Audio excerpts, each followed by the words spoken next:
One of the many things I love about AAPLOG is that you so unequivocally fight for both patients. And one of the things I wonder about is, would many of your listeners come to this kind of case and assume there are, in fact, two patients?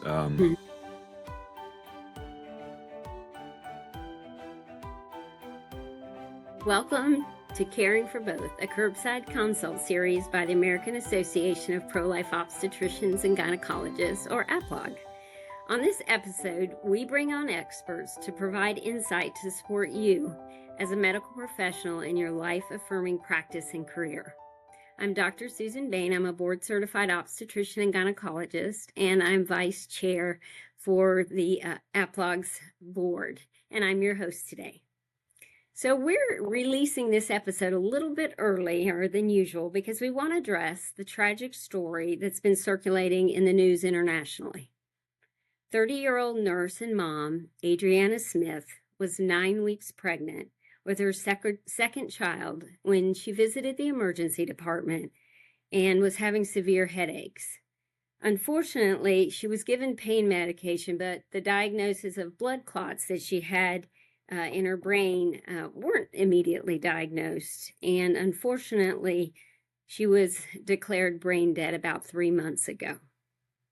The reason this story has been circulating so widely is that as of today, Adriana is still on life support at her Georgia hospital. Her family says that the reason for this, according to the hospital staff, is that the state's law requires them to keep her on life support in hopes that her preborn son will continue to grow and be able to be delivered alive. Specifically, her parents said that Georgia's abortion law, which bans induced abortion and recognizes human rights for preborn babies once their heartbeats can be detected, is what requires the doctors to keep her on life support. Her baby, who the grandparents have named Chance, is now about 22 weeks gestation, and the doctor's goal is actually to try to get him to 32 weeks before delivery. So Adriana's heartbreaking case is sparking fierce debate about abortion laws, as well as what it should look like for physicians who care about the life and dignity of both our maternal and our fetal patients. How do we approach cases like this? So here to offer insight is Creighton University Professor of Medical Humanities, Dr. Charlie Camosy. Dr. Camosy holds the Monsignor Curran Fellowship in Moral Theology at St. Joseph Seminary in New York. Among other places, his articles have appeared in the American Journal of Bioethics, Journal of Medicine and Philosophy, Journal of the Catholic Health Association, New York Times, Washington Post, New York Daily News, and America Magazine. He's the author of 8 books, which have received several awards. And Dr. Camosy is also the founding editor of a new book series with New City Press called The Magenta Project. Dr. Camosy, thank you for being here. Dr. Bane, thanks for having me on. I really appreciate it. Yeah, you are welcome. So I thought before we talk back and forth, I'd give a little bit of context with my clinical background, even though I'm not a neurologist, but I thought for our audience we'd provide that. And I want to actually just briefly talk about an article that was published in 2021 in the American Journal of OB-GYN, which all of us who are OB-GYNs will call that the gray journal. We know it is because it's gray. It's actually called Brain Death in Pregnancy, a systematic review focusing on perinatal outcomes. So the focus was actually on the outcomes of the babies that were born. And they actually had 35 cases of brain death in pregnancy that were analyzed. Now, the mean diagnosis of brain death was actually further than in this case. This case was in the first trimester. The average was around 20 weeks, so in the second trimester. And actually, most of the cases were associated where the mom had some sort of bleed in the brain. So intracranial hemorrhage, a hematoma. It sounds very similar, actually, to Adriana with the blood clots. Now, what's interesting is they talk about some of the complications these moms who had been declared brain dead but were on life support as their babies were developing, some of the complications these moms had. So the most common was she would get an infection. pneumonias, urinary tract infections, had some problems maintaining blood pressure, some changes in temperature regulation issues. And so when they looked at why did they have to move towards delivery, the most common reason was the mom actually, her cardiovascular system was unstable, and subsequently the baby's heart rate, which they were monitoring, was also, the testing was not reassuring anymore. And then most of the deliveries were actually via C-section. And when you look at what were the outcomes of these babies, 8 of the babies, about 23%, actually died in utero while the mom was pregnant. And 77%, or 27 of them, were actually born alive.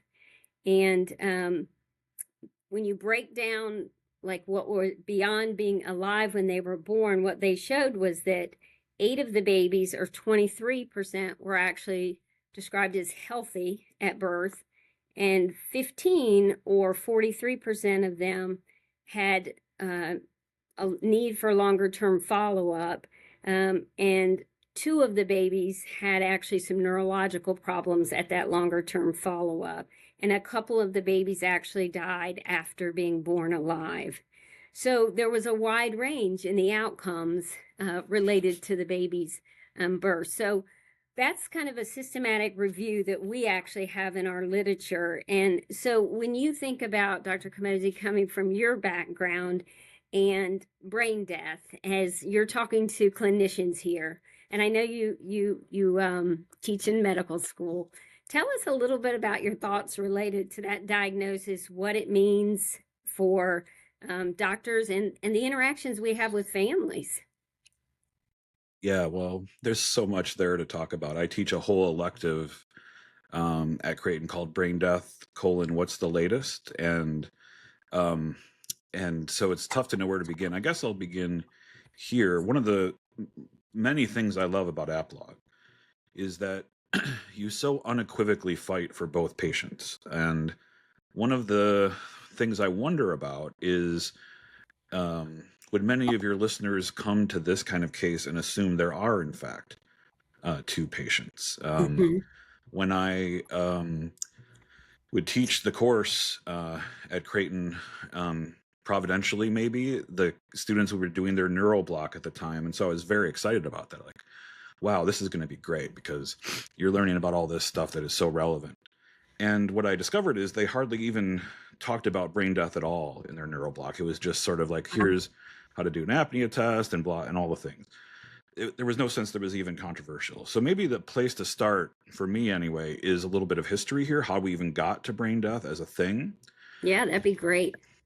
So there was something called the Harvard Brain Death Commission about 40 or 50 years ago. And the Harvard Brain Death Commission was explicitly motivated by organs. And the head of the Harvard Brain Death Commission, Dr. Henry Beecher, who's an anesthesiologist and head of the Harvard Medical School IRB, basically said, "Hey, guess what? After all this news technologies, we have two things. We have a bunch of folks on life support, and we have a huge waiting list for non-paired vital organ donation." And he said, we need to really rethink this. We need to think about these 2 things together with the goal of procuring more organs for transplant. And to make a long story short, they came to the unsurprising conclusion that those with catastrophic brain injuries were named as brain dead and no longer living persons.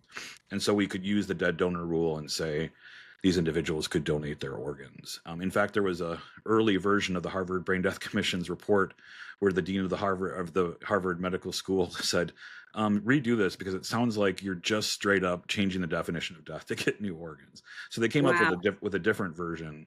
But this became the law in all 50 states. The Universal Declaration of Death Act at the Uniform Commission, which works to try to get language for all the states to use similar language here so there isn't confusion across states, just took what the Harvard Brain Death Commission did, hook, line, and sinker. It's basically the law in all 50 states right now.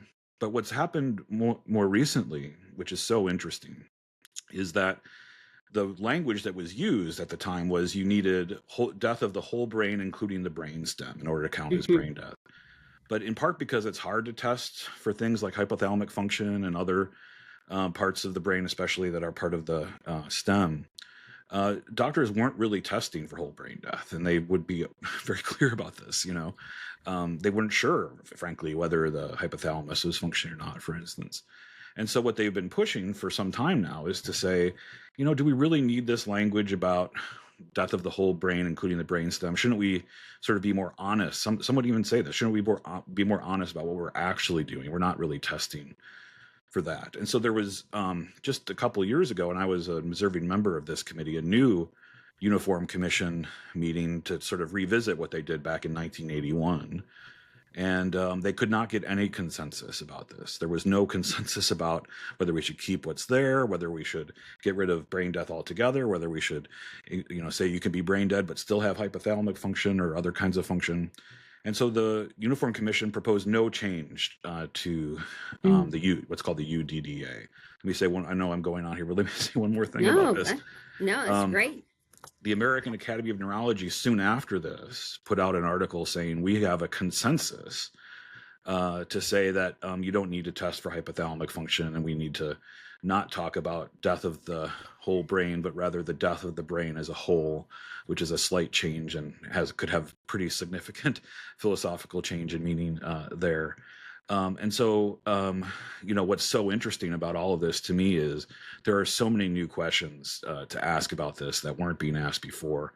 So I would say, though I reserve the right to change my mind about this, that AAPLOG should really approach this kind of case as a case of two patients. But if I can ask a question of you about this, in light of where theologians and philosophers who aren't as deeply connected to the clinical and medical realities as you are, one of the things that we argue about when we argue about brain death is, is this individual sort of an animated corpse, a dead individual whose body is being animated by a machine, or is the anime, it's the word for spirit, still present in a way that's responsible for things like regulation of the salinity of the blood, and in the case of pregnancy, like this case of pregnancy, where you have, at least to me, what appears to be multiple systems of the body working towards a particular goal, integrated. In fact, this is an important term in our debate. Is the body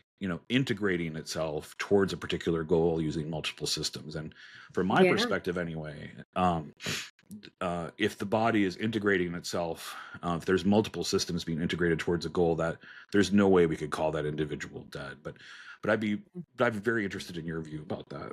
So before I give my thought, a question that came up to me as you were speaking is, so before mechanical ventilation, how did medicine define death? Was it just the heartbeat? Cardiopulmonary definition. There was no attempt to have a neurological definition for death until this, the issues that the Harvard Brain Death Commission addressed were addressed. Yeah, because as I sometimes come across cases, particularly in the pediatric population, where oftentimes the deaths are accidents, so they're really acute things that happen, and parents are like, no, I don't want my baby or my teenager's heart is still beating. And so can you, before I answer the question you posed to me, can you talk a little bit to help doctors know about that relationship between thinking we legally define, if you're brain dead, that you're legally dead, but how do you reconcile with, okay, the heart's still beating? Yeah. I think it's because we have some cultural confusion here about what is life and death now that we didn't have before this technology came about. Many people still have the instinct that if you're taking in oxygen, if your heart's still beating, if you have homeostasis, you're fighting off infections, you're gestating a child, how could you possibly be dead? That presumes, though, a biological understanding of death. And I think, especially as we've secularized, this is the argument I made in a book called Losing Our Dignity, How Secularized Medicine Undermined Human Equality. I think as we've secularized, we've gotten away from that vision of life and adopted the Harvard Brain Death Commission's view, which is, well, you can really be sort of biographically dead, even if you're biologically alive. Like, you're not there as a person, even though there's a living human body here. And Hmm. so even headlines, I was just researching this headline last night from NBC News about a case in 2006. The headline was "Brain Dead Woman Gives Birth, comma, then dies," right? What is that headline even saying, right? If you're already dead, you can't die a second time. But I think Right. I think what's going on here is a confusion about biological versus biographical death. That's my best case of trying to make sense of this. Yeah, no, that makes sense.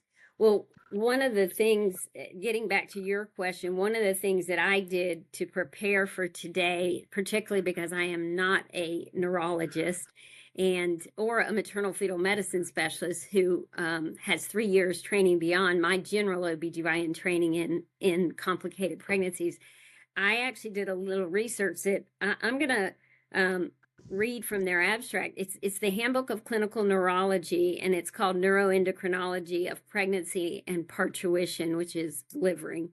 But it says the maternal brain drives a series of adaptive mechanisms that are fundamental to allowing fetal growth and development, and that we haven't recognized that the placenta itself has a tremendous amount of neuroendocrine ability, secretes its own hormones, and that when stress occurs during pregnancy, just like in us that aren't pregnant, stress can have cause problems for our bodies.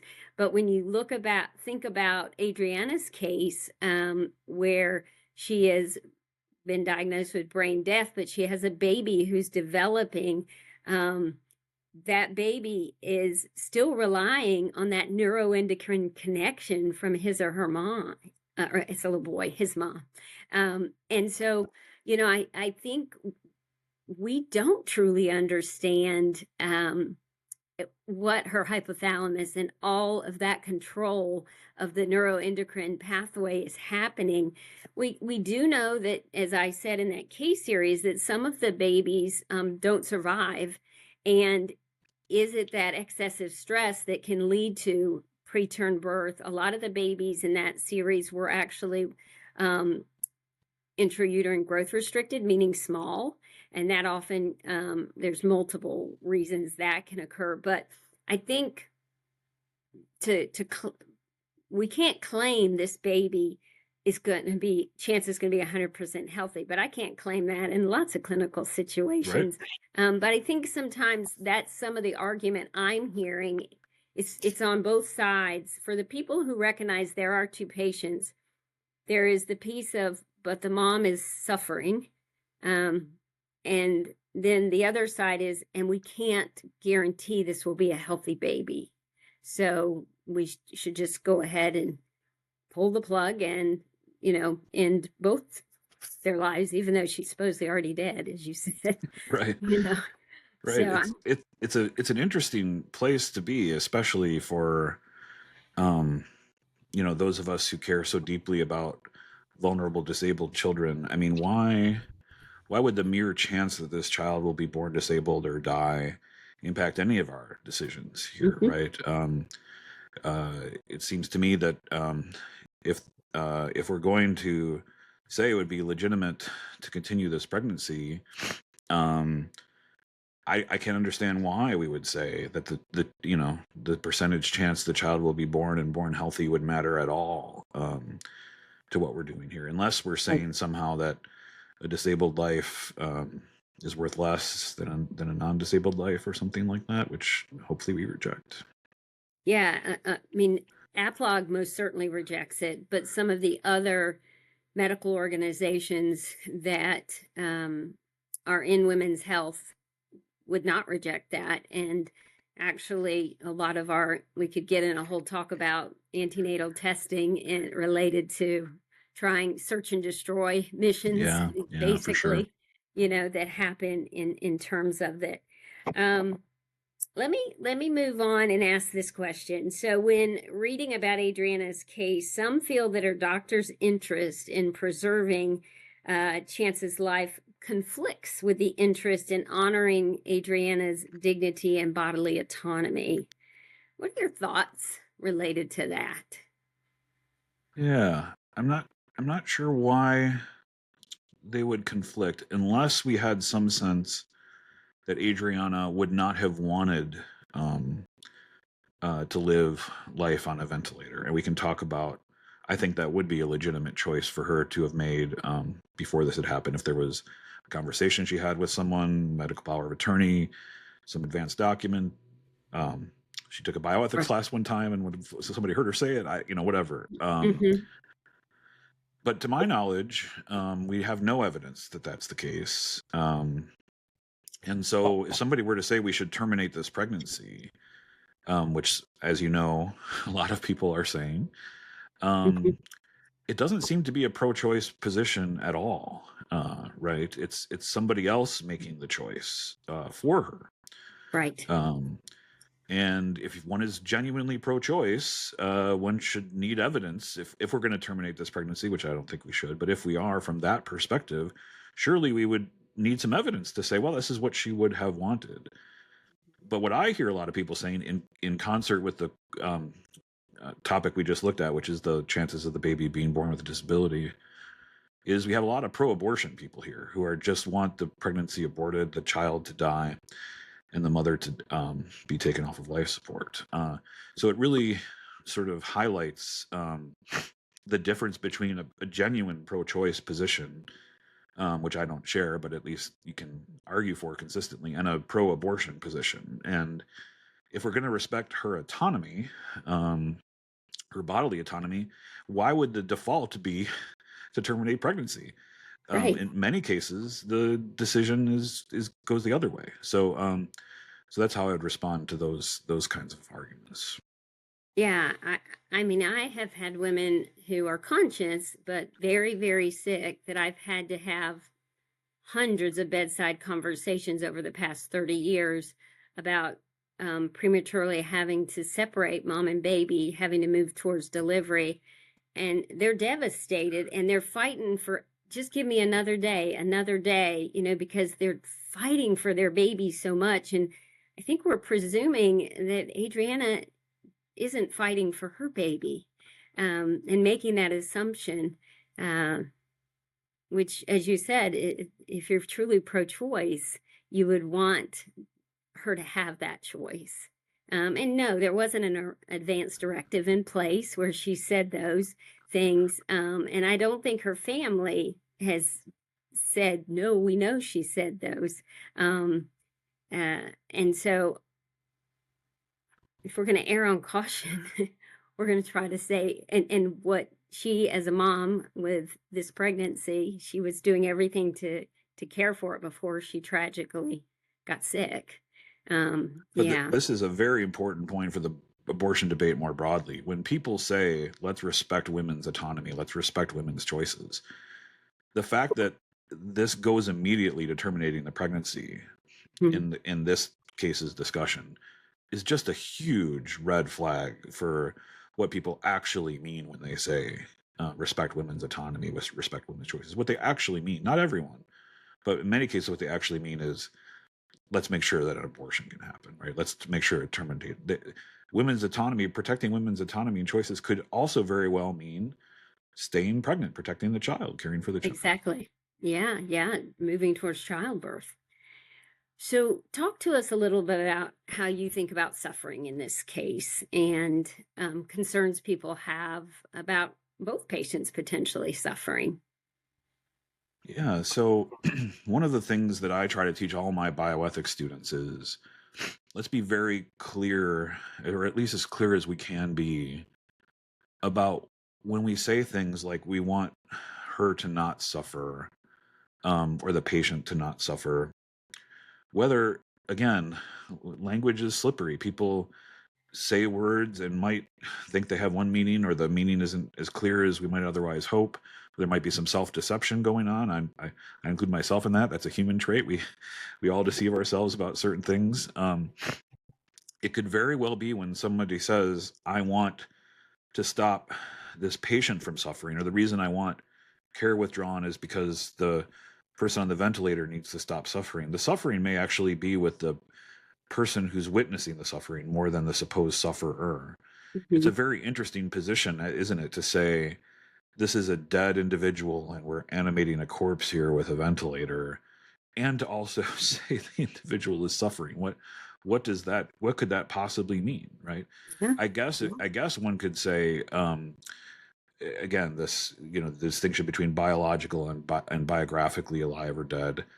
But at the end of the day, um, and it is, I don't mean to downplay the difficulty to have one's family member in this situation. It has to be incredibly difficult. Hmm. But the suffering of the family member should not be the basis on which any decision is made.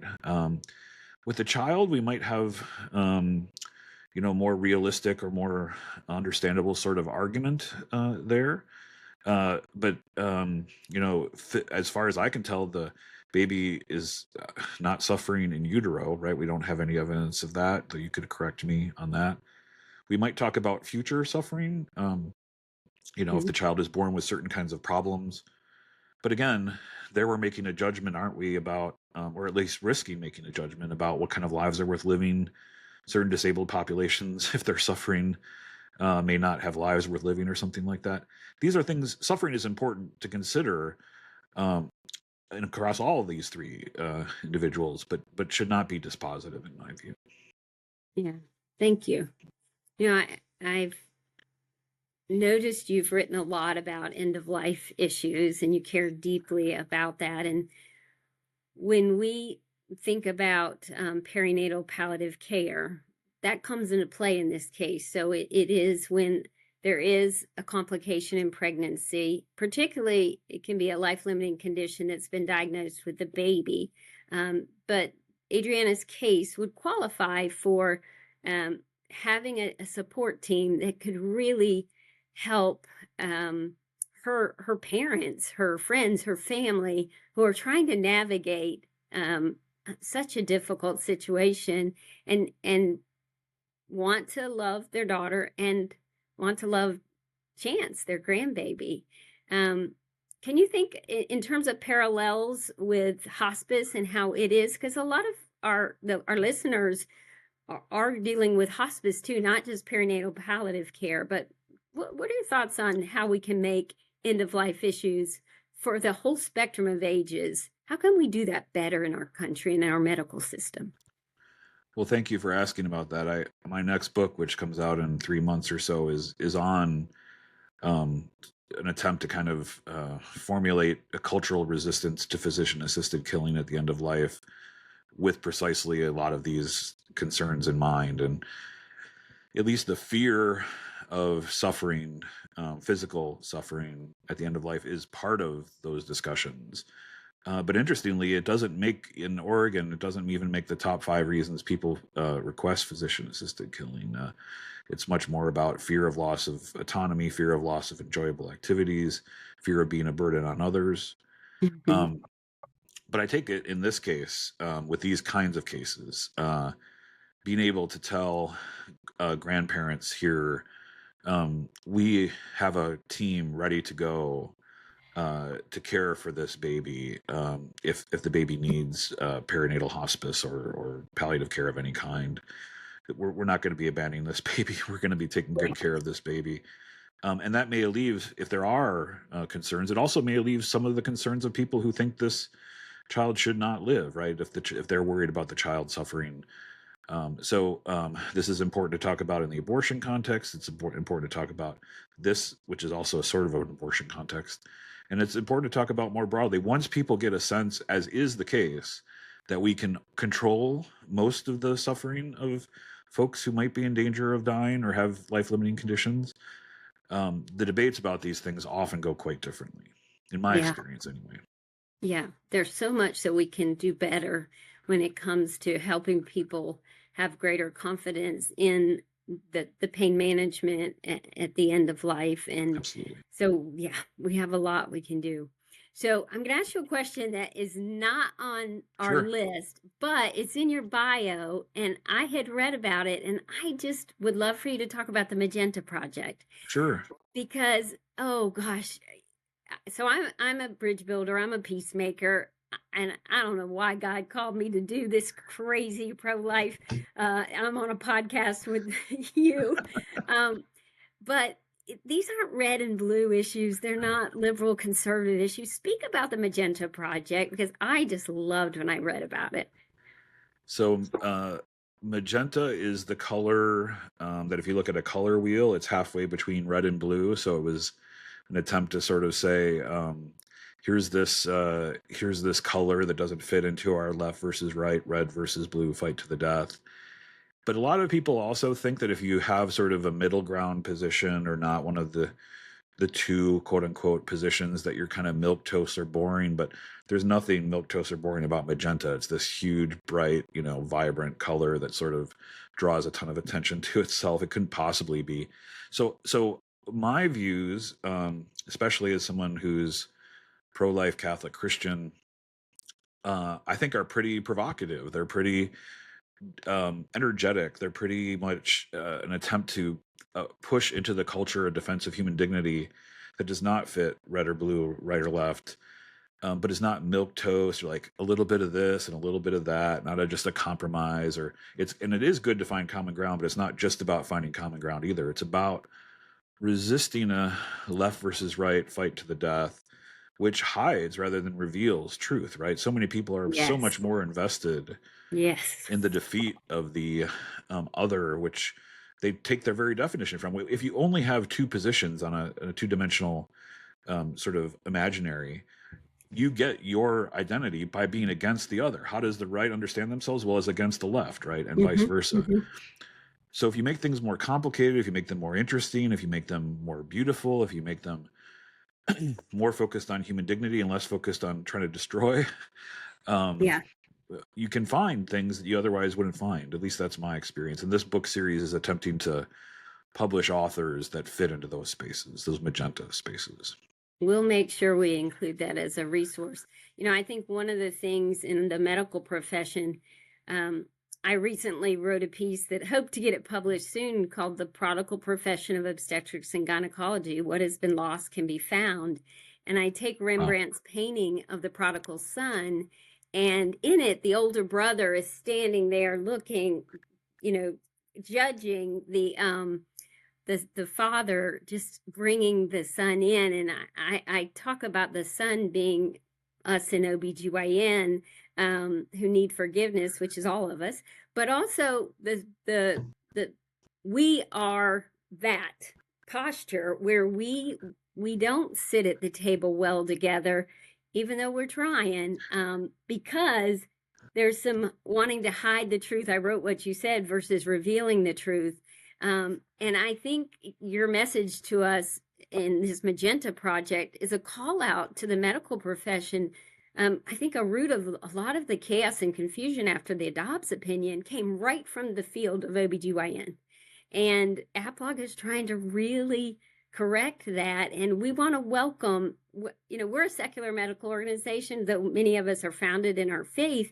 We recognize that you don't have to be a Christian to be pro-life. As a matter of fact, one of the best movements in our pro-life field is Secular Pro-Life, a group that really puts out great information.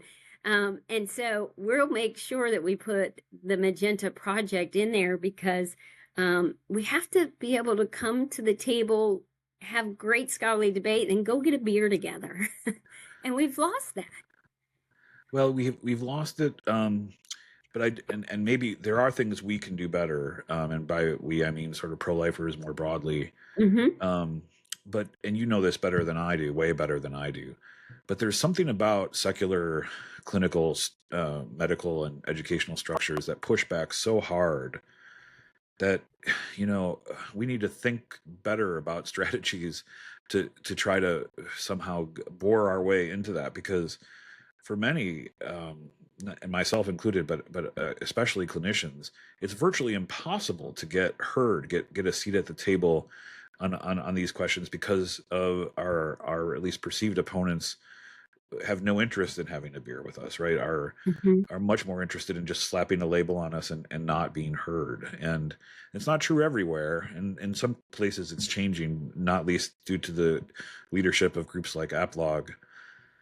But I gotta say, it's a tough nut to crack in my experience. And That doesn't mean we don't try. That doesn't mean we don't keep knocking on doors and sending emails and showing up at meetings and inviting for beers in the hotel bar at conferences and all the things. But I will say it's tough. It's not easy.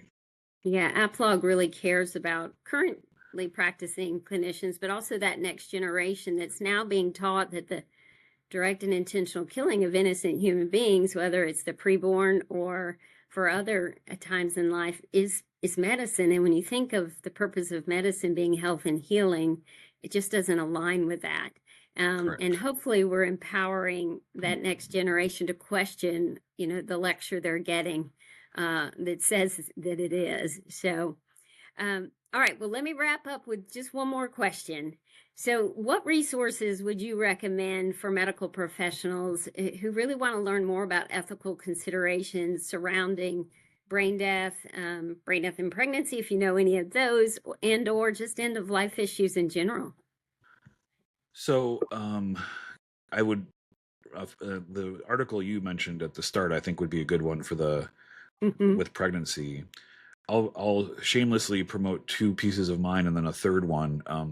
The first one is an article I wrote for something called The Pillar. It's called Brain Death at a Crossroads. It gets into some of the history that I laid out earlier in more detail. I also have a chapter in my book called Losing Our Dignity on brain death. I get into the case especially of Jahai McMath, who got her first period after being declared brain dead by the state of California and her medical team in California. But the American Journal of Bioethics is probably the most prominent bioethics journal now, and they just came out with a article titled "The Uniform Determination of Death Act is Not Changing. Will Physicians Continue to Misdiagnose Brain Death?" So as I mentioned earlier, the more honest physicians will say we're not following the UDDA, which if we're saying whole brain death is death of the whole brain, including the brainstem, we're not following that. So that article gets into quite a bit more detail as well about and calling out the practices that are happening now. So I would recommend those three. Those are fantastic. If somebody wanted to learn more about the Magenta Project, how could that best happen? So go to a website called Focolare Media, FOCOLARE. And there will be either a Magenta tab or a New City Press tab, which is the book press, publishing press that publishes Magenta. Or you could simply probably Google Camosy and Magenta Project, and that will come up too. Fantastic. Well, thank you so much for being here today and having us think deeply on this topic for sure. And I want to thank our listeners for joining us today. If you like this episode, be sure to give us a like or subscribe on our YouTube channel. And if you're listening on a podcast app, we'll go ahead and take a 5-star review. Help us to continue to clarify the confusion. If you like what we're doing, we would love your financial support. We can only do this because of that, and we will happily see you on our next episode. Have a great day, everyone.